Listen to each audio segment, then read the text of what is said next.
Hi, I'm Zealand Turner. I'm the Director of School Communications here at the Pennsylvania Leadership Charter School.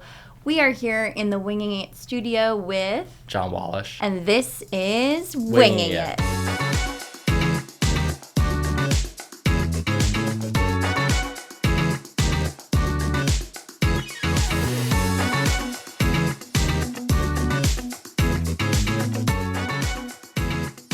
I've been going to USP and PALCS since 6th grade. I've also rowed competitively at a program called CRC in Conshohocken. CRC is short for Conshohocken Rowing Center. It's a really small program that just started this year. It's about 11 kids and 4 coaches that alternate between all of us.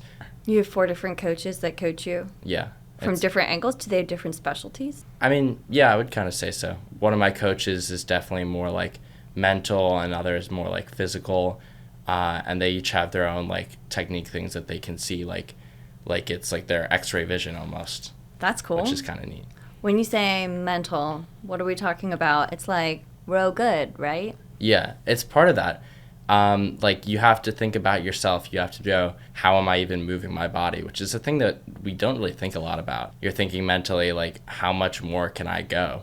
And usually you're wrong about that. Like there's a level that you can achieve that you don't think you can really achieve. And it's part of the sport is trying to find that and pushing yourself.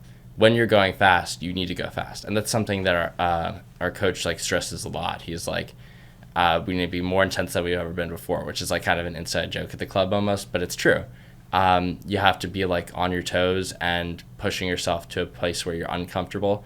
And that's hard to do. Nobody's just this like super macho person who can just pull their hardest all the time. Like everybody does have doubts. One of the men who just won the Olympics in the 4, Justin Best, I remember he was quoted saying that like rowing is 50% mental, 25% physical, and 25% just things that you can like control, like your sleep, what you eat, and all that. So I think it is definitely a sport about making it your life and like really making it your passion, because if you can't do that, then that's like 75% of the stuff. It's everything from you in the moment that day, what you can do physically to prepare, but also eating, sleeping, having your head in the game, being emotionally prepared, being mentally prepared, being part of the team, being in sync with your team members. Yeah, for sure.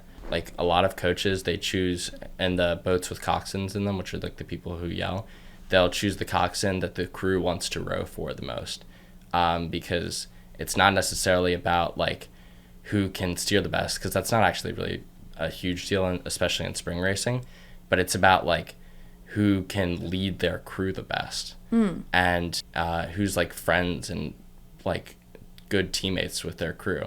Do you spend all of your time training in the boat? No, not at all. A really big part of rowing is on the rowing machine, and we spend a lot of time on that during the winter. I think like I tracked like 2 or maybe 3 months of winter training, and that was 1,000,000 meters on the machine alone.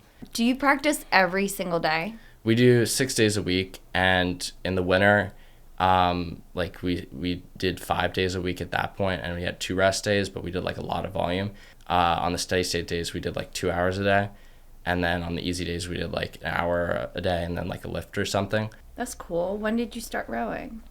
I started rowing a little over 2 years ago, 2 years and a few months. So you've gotten pretty far pretty fast. Yeah, I would say so. I started rowing a lot earlier than most people do, though. Most people won't start it until like later in high school or even in college. They'll like walk onto a team. I did a learn to row over a summer, and I really liked my first coach, and he was like this awesome guy, and he knew a lot about rowing too, and he like got me hooked on the sport. My guess is my mom heard about the learn to row from a friend or something, but then that's kind of what I like did during the summer, and then like I would get home and then I'd do whatever, but I'd be looking forward to rowing the next day, and it was especially hard because like I didn't really know how to row. But like each time like the same coach was like telling me I was doing something better, like I could feel myself, like I could feel it, and I was like, wow, this is like a really good feeling. And I think that might have been what got me hooked as well, is like the feeling of getting better. So the CRC won 4 gold and a silver at the Mid-Atlantics, and you took gold. Yeah. Whew, how does that feel? It felt good. It's like we don't race often in our sport. When we do race, it's not something that you can like impact your competitor. Like even in track, you can kind of like push people out of the way. But in rowing, you're in your own lane and you have to do you. And for this race, we kind of like started even, and then towards the end we pulled away, which is a really good feeling because it always sucks when you feel like you're down, and then you just want to get ahead. It's an individual sport in what you are bringing to the boat, but you can't decide to step it up another level when you're halfway through the race without your teammates on the boat, right? So you kind of have to be in sync and all be ready to be like, all right, let's gear up. Yeah, the bigger the boat, it's more of a thing because like if you have 8 people together, they really need it, but like 2 people, maybe not as much. I have to make calls to the person in front of me, and I have to be like, all right, we're going to go right now, and something like that, or whatever I can mumble out halfway through the race. But it is about like working together and knowing when you need to go for each other. Like I need to know what the person in front of me can do, and like I need to push him to his limit, and he needs to push me to my limit. How do you train as a team to be a team outside of the boat? We do a lot of like get-togethers. We'll have dinners. We'll have like outings and stuff. Being a team, like I said earlier, is about being friends. It's about like being people who you can rely on each other with. And if you can do that, then like you're going to be able to trust yourself and your partner on the water. Tell us a little bit about the championship and the medals that you can qualify for. If you're not racing that often, it sounds like there's a lot of buildup. Yeah, there definitely is. Like we kind of start off we have the winter season, which is mostly indoor training because it's too cold to go out. And then we have a big wait in the spring season where we're on the water before we can even start racing. And then we have our few races, and then there's like the championship qualifying regattas. And because we're a club, we can only qualify for the club nationals. So there's a few races you can qualify at, and Mid-Atlantic Championships is one of them. And so you have to place top 4 there to qualify for nationals. And there's loads of other qualifying races. Some scholastic races even qualify for youth nationals. They can compete in your races, but you can't compete in theirs? Yeah, I know. It almost seems unfair. Rude. But I like youth nationals too. I went last year and the year before. First year I went, we got second, and last year we won, which is like kind of a crazy feeling, because like it isn't like the men's varsity 8, but it's like still an event that you're winning at a national level. You spend a lot of time every single day basically training for it, except maybe one day off a week. Yeah, it's really important to get a rest day. But yeah, we'll train every day after school for everybody because that's when people are available, like 4 to 6:30. And like we'll be on the water for at least 2 hours every day, drilling or rowing or whatnot. And then on the weekends we get there, practice starts at 7. So that's like our early day.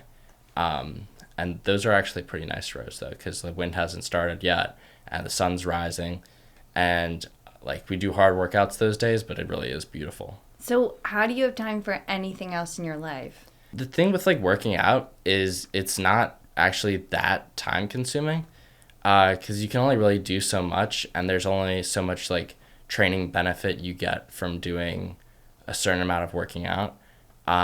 So like max a day, you're going to be doing like 2, maybe 3 hours of working out, but like 3 is a lot, and you don't really get much more from that 3rd hour. So like there's a lot of time in the day to do things because USP and PALCS are so flexible. I think that actually is a really big benefit, is that I can kind of work around rowing, and the teachers are so awesome that they can be like, can I just do this tomorrow morning? And they're like, yeah, no problem. It looks like you have a pretty intense course load. USP, you're taking a lot of AP classes. You're only a sophomore. What are your academic goals right now? I really like math and science and that thing, because like I've had really good teachers in those areas, and like that's kind of where I found like my interest in. It's where I like have the most fun at school. Mm-hmm.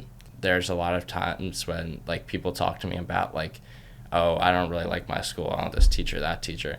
But like I can't complain about any of that because I kind of like all of my teachers, and they all like teach me stuff that I actually like think is kind of cool, which I don't think is like some of my rowing teammates probably can't say the same. I feel like you don't get involved in a program like University Scholars Program, taking all of these advanced courses, if you don't have some kind of academic aspirations or just motivation, because you could probably cruise through some gen eds, right? There's like enjoyment to be had in learning stuff, especially when you see how it like relates to the other classes you have, and you're like, oh wait, this like kind of makes sense now, and like I see why we're learning this.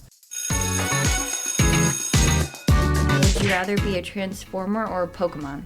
I think Pokemon, because Transformer, you're too big. You can't really like go anywhere that a car can't go. Or like without right? breaking it or Yeah. something. Yeah. Unlimited candy or unlimited popcorn at the movies for free? At the movies, I'm more of a popcorn person. Like, I don't know. I never really get candy at the movies, I feel like. Do you drink soda? Maybe. Occasionally. I think I rarely go to the movies, but when I do, I think the go-to thing I get is like some size of popcorn and then the like icy. Okay, there we That go. that pairs well with the popcorn. There you go. Control fire or water with your mind? I think water's the easy answer for the rowing interview, but All right, that's fine. Pineapple on pizza or no fruit on pizza? no fruit on pizza. It's when you have the hot pizza, it's gonna make the fruit that's supposed to be cold hot, and like there's some things you don't do. Like just, like I don't know who came up with that. What if you had like a shish kebab though that's like grilled fruits and veggies and stuff? Would you get down with like a grilled hot pineapple if it was part of? I think I could do that, but I think the fact that like you're gonna just put the pineapple on something warm instead of like grilling it, like that's just weird, right? Okay, well, what's your favorite kind of pizza? Probably some sort of meat lovers. Sausage, pepperoni, meatball. That's about as much as you can ask for in life. Could you crush an entire pizza by yourself? I think if I'm pretty hungry, I think it's not unreasonable. No pizza parties or no birthday cakes? I'd say no pizza parties, because like, you know, I think I would enjoy a cake with someone more than I would enjoy a pizza with them. He's emotionally in touch with himself, and I'm really loving that about you. Walk through a rainforest or a desert? I think a rainforest, like desert, you just have to worry about getting to the other side, but like rainforest, I guess you have the dangers of like the animals. You would die. You're dying either way? Probably. What? Why are we doing this then? I'm just saying, okay, you're right. That's true. That's very morbid of me. But like a jungle, do you know, like if it's not like, have we not learned from Jumanji enough times that if it's not like a leopard or whatever thing with a gorilla, then it's some kind of mite that is too tiny to even see, and you're just gonna die from like jungle disease? Well, I mean, would you rather die in just like a desert and sand, or like a beautiful place where there's like all these plants that you've never seen before and stuff? Okay, I feel like I would. One could say that a desert is a beautiful place, especially if you're hallucinating and seeing mirages.